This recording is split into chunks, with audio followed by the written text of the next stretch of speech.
3មកសូនណាមានរូបរាងដូចគ្នាហើយច្រើនជាងគេចាតែឡើយមកទាំងអស់គ្នាយើងមើល UA គឺអក្សរនេះឥឡូវយើងមើលអក្សរនេះមានទៀតអត់តើម៉ាណាត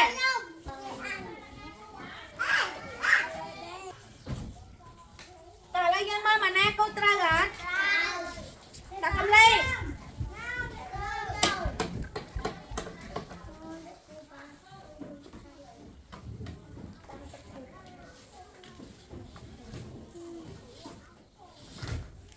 តាជីអិន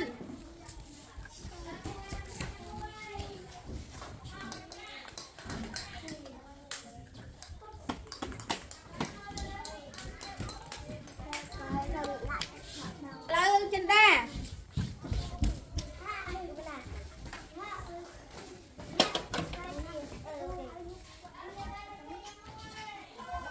ចាល្អតាលីហា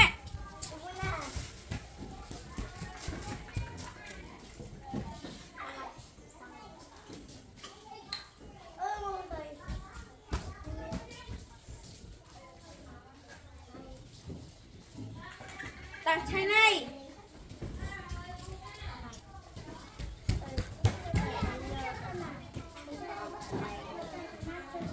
តើឥឡូវយើងមកមិត្តភ័ក្តិយើងឡើងគូតួអក្សរដែលមានរាងដូចគ្នាកូនចំមកទាំងអស់គ្នាមិត្តភ័ក្តិយើងគូត្រូវអត់តោះណាបឌី